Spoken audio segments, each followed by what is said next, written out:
En apenas año y medio de gobierno de Javier Milei, la economía argentina ha pasado de estar en una situación previa a la hiperinflación a hallarse en una situación de deflación.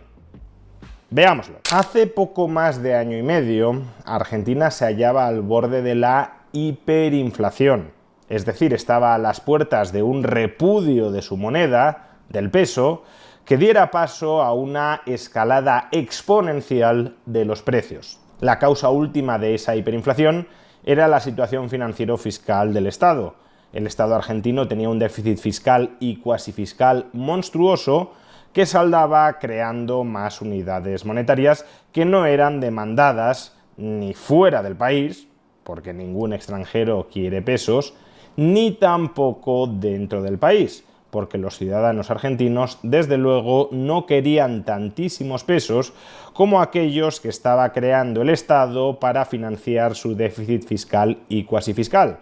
Y si la oferta de moneda aumenta muchísimo más que su demanda, pues entonces esa moneda se deprecia. Y si esa depreciación es intensa y continuada, no es solo que la oferta de dinero aumente más rápidamente que la demanda, sino que, sobre todo, la demanda de dinero se hunde, porque todo el mundo quiere huir de esa moneda que se está depreciando acelerada y continuamente.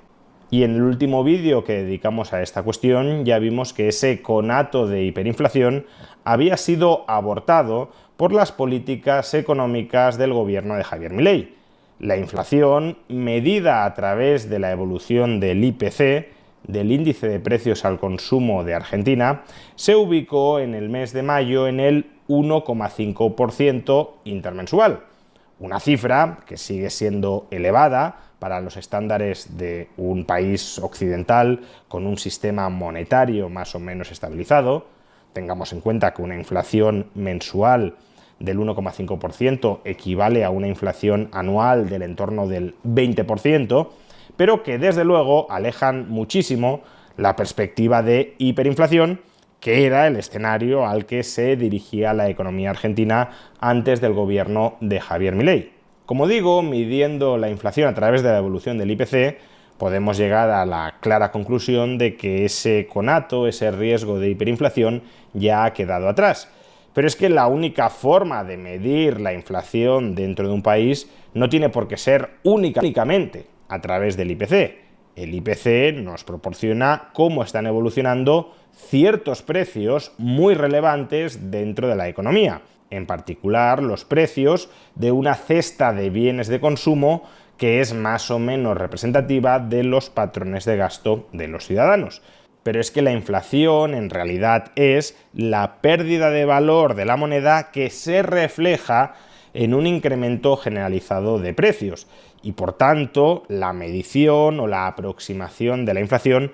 no tiene por qué darse a través de un único índice de precios al consumo, sino que también podemos fijarnos en cómo están evolucionando otros precios dentro de la economía, aun cuando esos precios no estén dentro del IPC. De ahí que existan otros índices de precios, no necesariamente de precios de bienes de consumo, que también sean indicativos, no tomados por sí solos y como una medida absoluta y definitiva, pero dentro de una lectura más amplia también resultan indicativos de cómo está evolucionando la inflación dentro del país.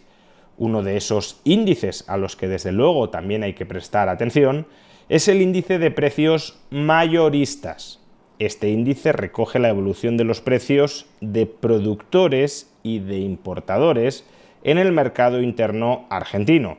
No el precio que paga por bienes o por servicios el consumidor al distribuidor final, generalmente un minorista, sino el precio al que les venden esas mercancías a los minoristas, esos productores o esos importadores. El índice de precios mayoristas, por tanto, no es un reflejo exacto, ni mucho menos, del IPC, porque ni sigue los mismos precios ni los mide de la misma manera, pero sí es un índice que mide la evolución de otros precios que son igualmente muy relevantes dentro de la economía y en los que también se manifiesta la pérdida de valor de la moneda. Si la moneda pierde valor, si hay inflación, estos otros precios no incluidos en el IPC también se disparan. No en vano, fijaos cómo en noviembre del año 2023, justo antes de que Javier Milei llegara al poder,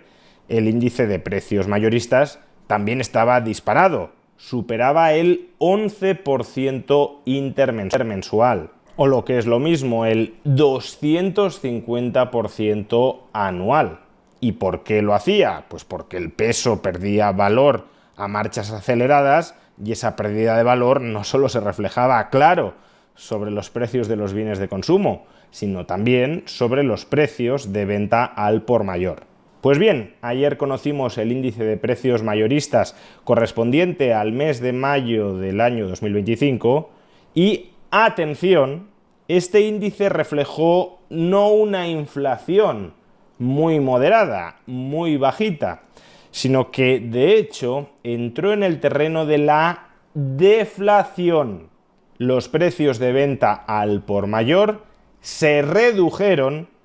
no se desaceleraron en su incremento, sino que se redujeron en un 0,3% intermensual. Atención a lo que estoy diciendo. En año y medio, Argentina ha pasado de estar en una situación pre-hiperinflacionista, con los precios mayoristas incrementándose a una tasa superior al 11% intermensual y creciendo,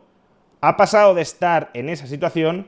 a experimentar una deflación sobre los precios mayoristas. Si excluimos el periodo de la pandemia, que obviamente no es comparable, se trata del mejor dato de evolución de los precios mayoristas en 17 años. Desde diciembre del año 2008 no se había producido en Argentina una caída del 0,3% intermensual en los precios al por mayor. Y la causa de este fenómeno, obviamente, hay que buscarla de nuevo en el superávit presupuestario y en la mejoría de la situación financiera del Tesoro argentino, porque es eso, la mejora en la solvencia del Estado argentino, lo que explica la estabilización del tipo de cambio entre el peso y el dólar. Y esta estabilización del tipo de cambio entre el peso y el dólar, aún sin cepo de por medio, porque recordemos que el mes de mayo de 2025 fue el primero al completo sin cepo para las personas físicas, esa estabilización del tipo de cambio es lo que explica que se hayan abaratado los precios a los que venden los importadores, porque no tienen que trasladar a sus precios internos la depreciación del tipo de cambio que no están sufriendo, y también que se hayan abaratado, antes de impuestos, los precios de producción internos en Argentina, porque la importación de los inputs de esos productores también se ha abaratado en la medida en que no estamos entrando en un ciclo de depreciación acelerada y continua del peso frente al dólar. Por tanto, superávit presupuestario, mejora de la solvencia del Estado argentino, estabilidad en el tipo de cambio, estabilidad o abaratamiento de los precios de los inputs y de los outputs importados desde el extranjero y, en última instancia, por tanto, caída de los precios de venta al por mayor dentro de la Argentina. Nuevamente se comprueba que la política monetaria y fiscal del gobierno de Javier Milei está en la raíz de la estabilización del valor del peso y, por tanto, de la progresiva aniquilación de la inflación dentro de la Argentina. Y en sentido contrario, claro, también se comprueba que fueron las políticas aplicadas por el peronismo para financiarse destruyendo el valor del peso las que condenaron al país a una situación de prehiperinflación. Vaya bala esquivaron los argentinos en las elecciones presidenciales de 2023, porque de haber salido escogido presidente de la República el hasta entonces ministro de Economía peronista Sergio Massa, en lugar de deflación en Argentina, hoy por hoy ya tendríamos hiperinflación. Suscríbete, libertario.